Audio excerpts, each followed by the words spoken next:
The Adventures of Alice in Wonderland, Chapter 1, Down the Rabbit Hole. Hello everybody, this is Natasha, and His Royal Highness Prince Bertie the Frog has commanded me to read you the first chapter of Alice in Wonderland.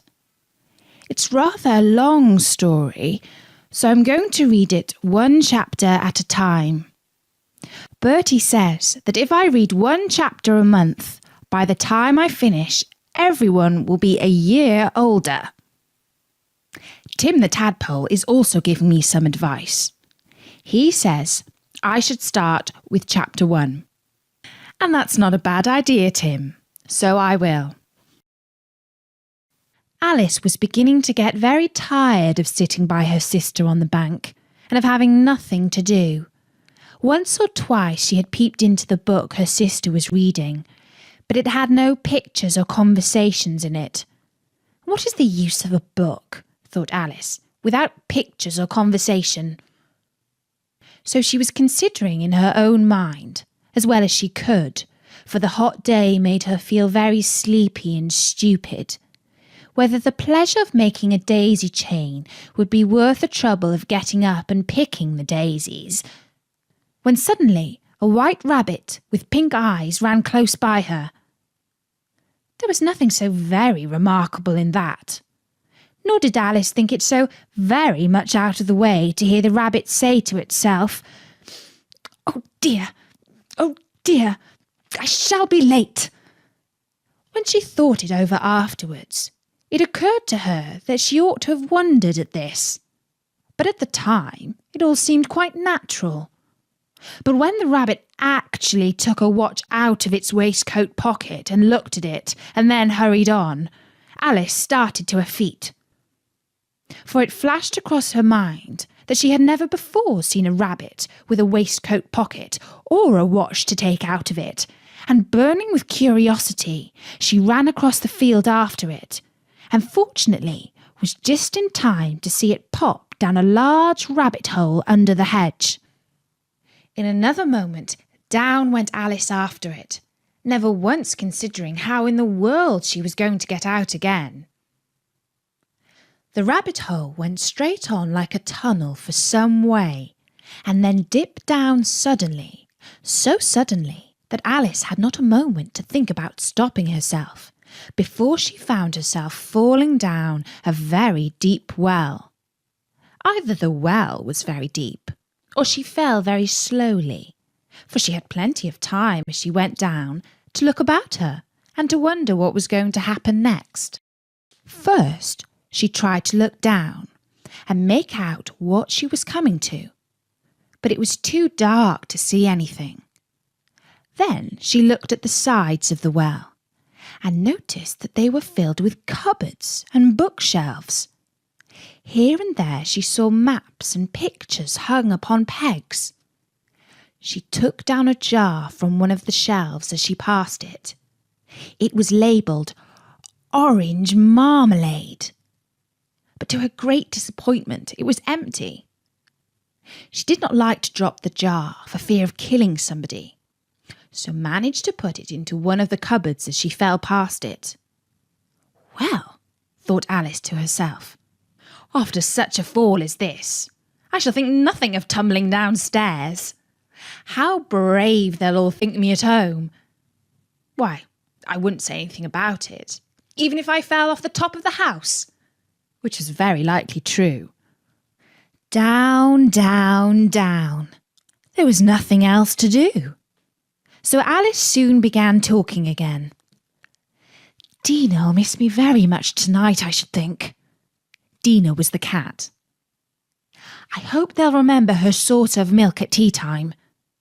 Dinah, my dear, I wish you were down here with me. There are no mice in the air, I'm afraid, but you might catch a bat, and that's very like a mouse, you know. But do cats eat bats, I wonder? And here Alice began to get rather sleepy, and went on saying to herself in a dreamy sort of way, do cats eat bats? Do cats eat bats? And sometimes, Do bats eat cats? For you see, as she couldn't answer either question, it didn't matter which way she put it.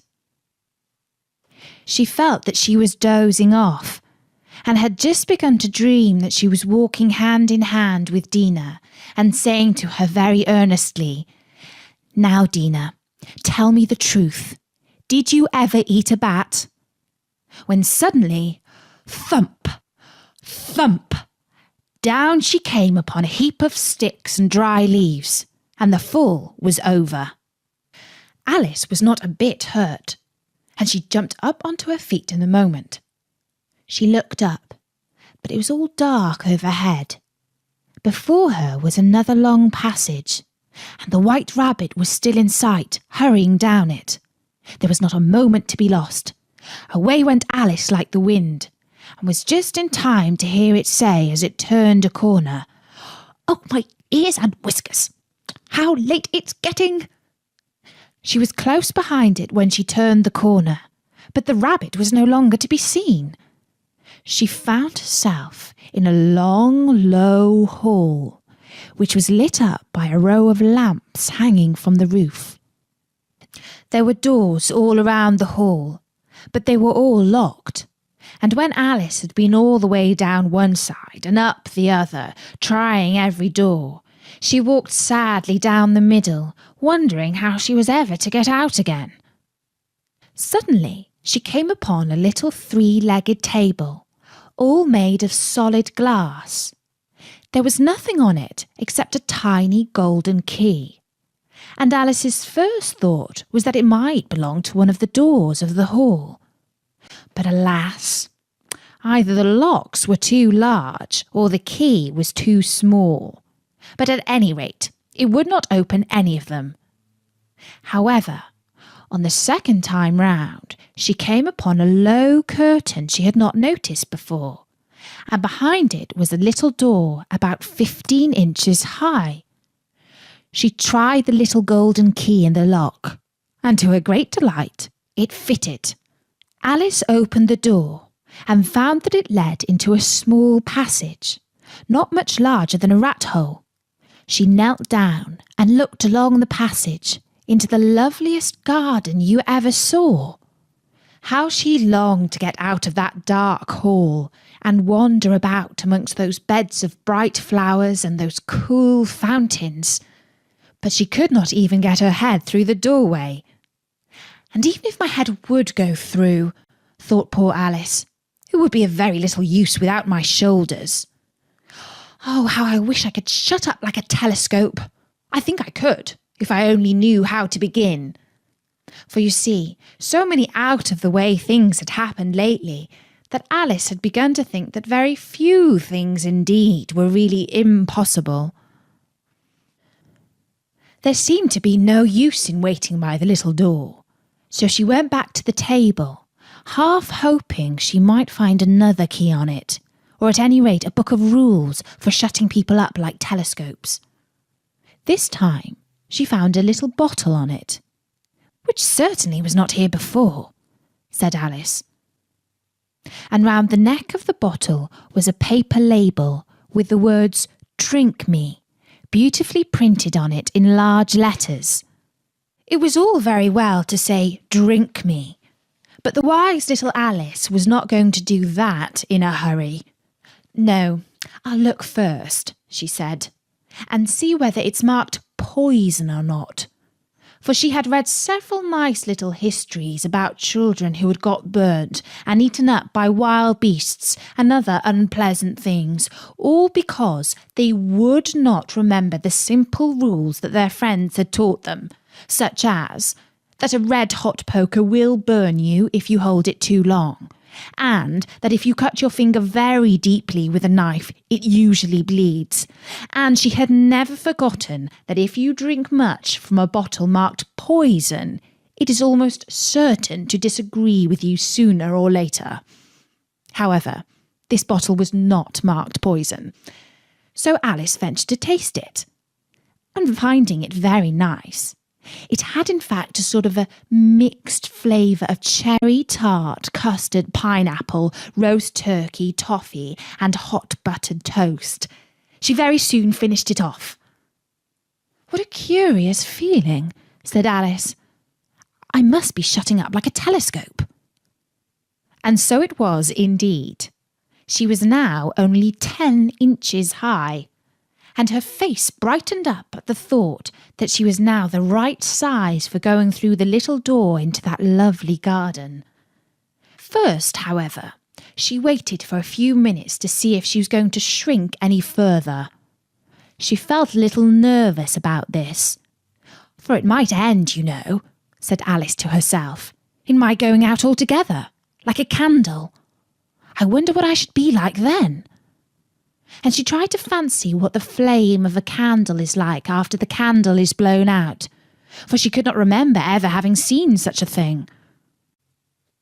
After a while, finding that nothing more happened, she decided on going into the garden at once.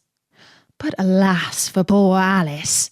When she got to the door, she found she had forgotten the little golden key, and when she went back to the table for it, she found she could not possibly reach it.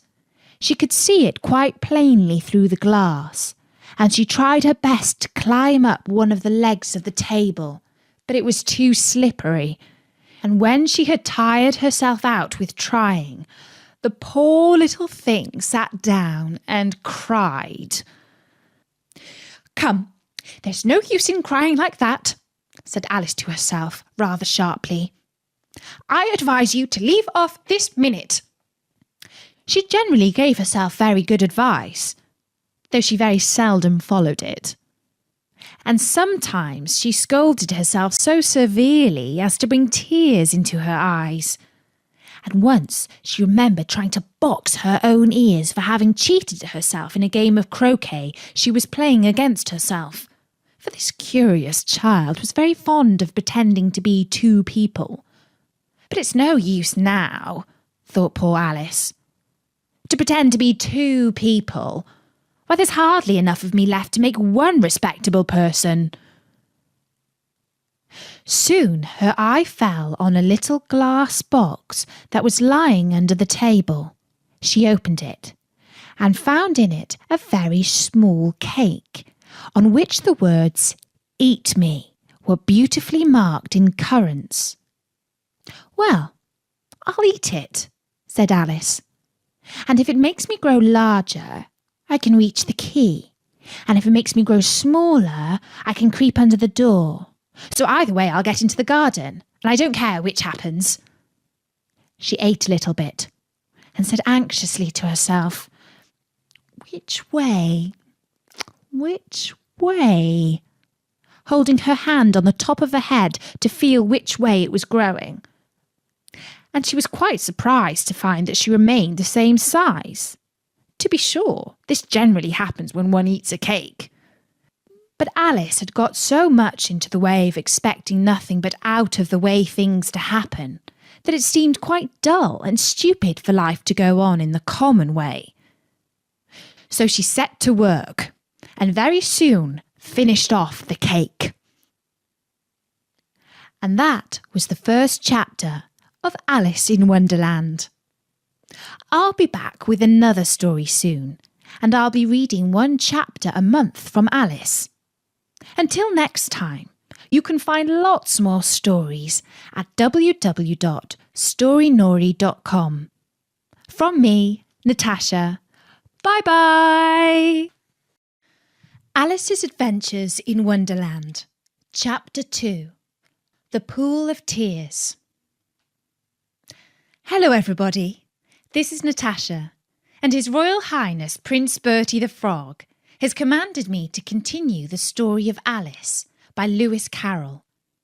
If you heard the first chapter, you'll know that Alice has followed a rushed rabbit down a hole. She's been eating some special cake, and she's not at all sure what it's going to do to her. Will it make her smaller or larger? Well, let's find out. Here's the second chapter of Alice's Adventures in Wonderland. Curiouser and curiouser, cried Alice. She was so much surprised that for the moment she quite forgot how to speak good English. Now I'm opening out like the largest telescope that ever was. Goodbye, feet. For when she looked down at her feet, they seemed to be almost out of sight, they were getting so far off. Oh, my poor little feet!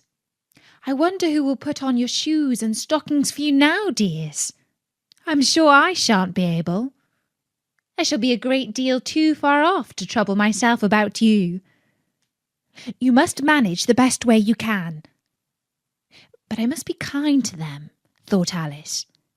Or perhaps they won't go the way I want them to go. Let me see. I'll give them a new pair of boots for every Christmas.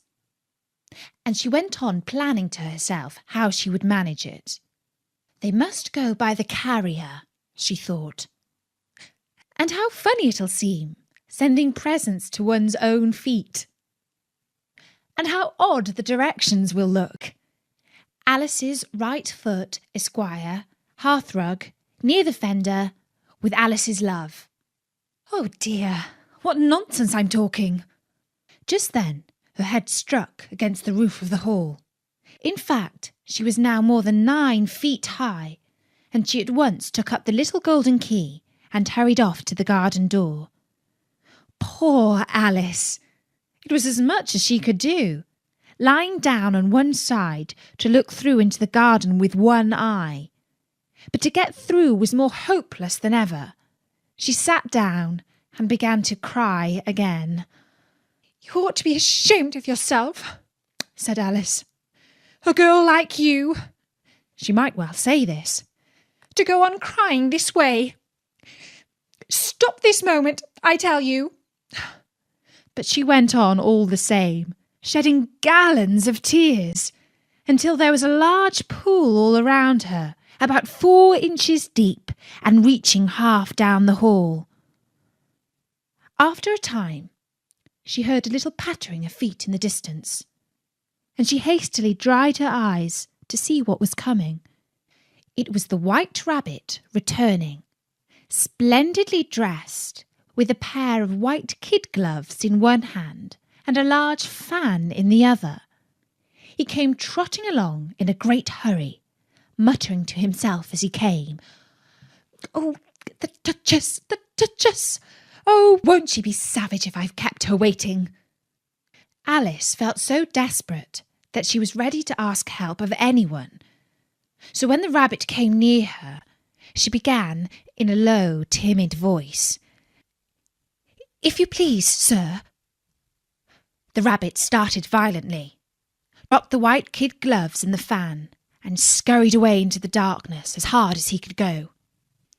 Alice took up the fan and gloves, and as the hall was very hot, she kept fanning herself all the time she went on talking. Dear, dear, how queer everything is today. And yesterday things went on just as usual. I wonder if I've been changed in the night. Let me think. Was I the same when I got up this morning? But if I'm not the same, the next question is, who in the world am I? Ah, that's the great puzzle. And she began thinking over all the children she knew that were of the same age as herself, to see if she could have been changed for any of them. I'm sure I'm not Ada, she said, for her hair grows in such long ringlets, and mine doesn't go in ringlets at all. And I'm sure I can't be Mabel, for I know all sorts of things, and she knows very little. Besides, she's she, and I'm I. And, oh dear, how puzzling it all is. I'll try if I know all the things I used to know. Let me see. 4 times 5 is 12, and 4 times 6 is 13, and 4 times 7 is... Oh, dear! I shall never get to 20 at that rate. However, the multiplication table doesn't signify. Let's try geography. London is the capital of Paris, and Paris is the capital of Rome, and Rome... No, that's all wrong, I'm certain. I must have been changed for Mabel. I'll try and say, how doth the little... And she crossed her hands on her lap as if she were saying lessons and began to repeat it, but her voice sounded hoarse and strange, and the words did not come out the same as they used to. How doth the little crocodile improve his shining tail, and pour the waters of the Nile on every golden scale? How cheerfully he seems to grin, how neatly spread his claws, and welcome little fishes in with gently smiling jaws. I'm sure those are not the right words, said poor Alice, and her eyes filled with tears again as she went on. I must be Mabel after all, and I shall have to go and live in that poky little house, and have next to no toys to play with, and oh, ever so many lessons to learn. No, I've made up my mind about it. If I'm Mabel, I'll stay down here. As she said this, she looked down at her hands, and was surprised to see that she had put on one of the rabbit's little white kid gloves while she was talking. How can I have done that? She thought. I must be growing small again.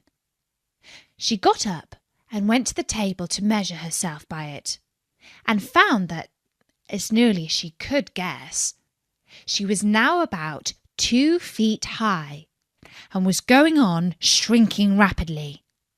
She soon found out that the cause of this was the fan she was holding, and she dropped it hastily, just in time to avoid shrinking away altogether. That was a narrow escape, said Alice, a good deal frightened at the sudden change, but very glad to find herself still in existence. And now for the garden. And she ran with all speed back to the little door. But alas, the little door was shut again, and the little golden key was lying on the glass table as before. And things are worse than ever, thought the poor child, for I never was so small as this before, never. And I declare it's too bad that it is. As she said these words, her foot slipped, and in another moment, splash! She was up to her chin in salt water. Her first idea was that she had somehow fallen into the sea. And in that case, I can go back by railway, she said to herself. Alice had been to the seaside once in her life, and had come to the general conclusion that wherever you go to on the English coast, you find a number of bathing machines in the sea, some children digging in the sand with wooden spades, then a row of lodging houses, and behind them a railway station. However, she soon made out that she was in the pool of tears which she had wept when she was 9 feet high. I wish I hadn't cried so much, said Alice, as she swam about, trying to find her way out. I shall be punished for it now, I suppose, by being drowned in my own tears. That will be a queer thing, to be sure. However, everything is queer today. Just then she heard something splashing about in the pool a little way off, and she swam nearer to make out what it was. At first she thought it must be a walrus or a hippopotamus, but then she remembered how small she was now, and she soon made out that it was only a mouse that had slipped in like herself. Would it be of any use now, thought Alice, to speak to this mouse? Everything is so out of the way down here that I should think very likely it can talk. At any rate, there's no harm in trying. So she began. Oh, Mouse, do you know the way out of this pool? I am very tired of swimming about here, oh mouse." Alice thought this must be the right way of speaking to a mouse. She had never done such a thing before, but she remembered having seen in her brother's Latin grammar, "A mouse, of a mouse, to a mouse, O mouse." The mouse looked at her rather inquisitively, and seemed to her to wink with one of its little eyes, but it said nothing. "Perhaps it doesn't understand English," thought Alice. "I dare say it's a French mouse, come over with William the Conqueror." For, with all her knowledge of history, Alice had no very clear notion how long ago anything had happened. So she began again.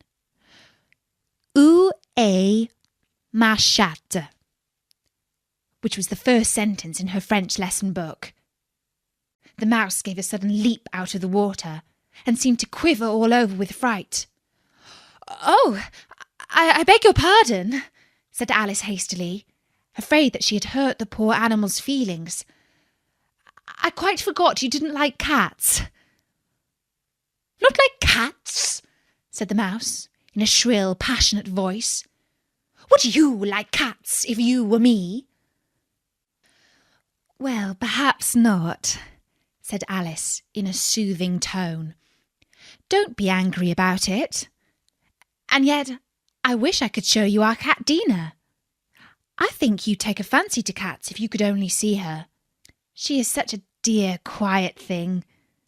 Alice went on, half to herself, as she swam lazily about in the pool. "And she sits purring so nicely by the fire, licking her paws and washing her face. And she is such a nice, soft thing to nurse. And she's such a capital one for catching mice."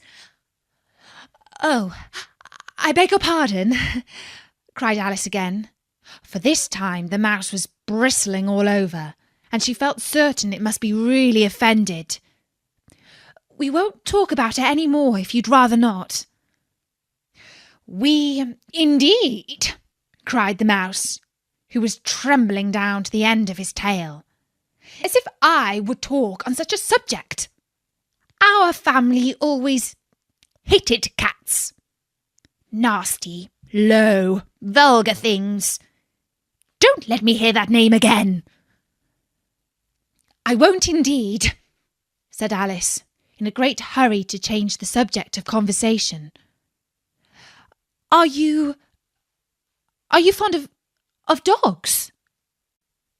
The mouse did not answer. So Alice went on eagerly. "There is such a nice little dog near our house. I should like to show you. A little bright-eyed terrier, you know, with, such long curly brown hair. And it'll fetch things when you throw them. And it'll sit up and beg for its dinner, and all sorts of things. I can't remember half of them. And it belongs to a farmer, you know. And he says it's so useful, it's worth £100. He says it kills all the rats and—" "Oh dear!" cried Alice in a sorrowful tone. "I'm afraid I've offended it again."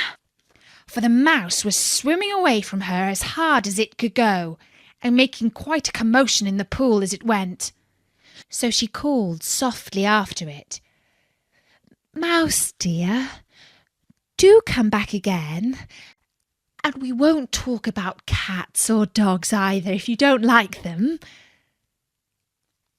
When the mouse heard this, it turned round and swam slowly back to her. Its face was quite pale, with passion, Alice thought, and it said in a low, trembling voice, "Let us go to the shore, and then I'll tell you my history, and you'll understand why it is I hate cats and dogs." It was high time to go, for the pool was getting quite crowded with the birds and animals that had fallen into it. There were a duck, a dodo, a lorry, and an eaglet, and several other curious creatures. Alice led the way, and the whole party swam to the shore. And that was the second chapter of Alice's adventures in Wonderland. I'll be back soon with the next chapter, which is called A Caucus Race and a Long Tail. And don't forget, you'll find loads more stories on storynori.com. So until next time, from me, Natasha, bye-bye!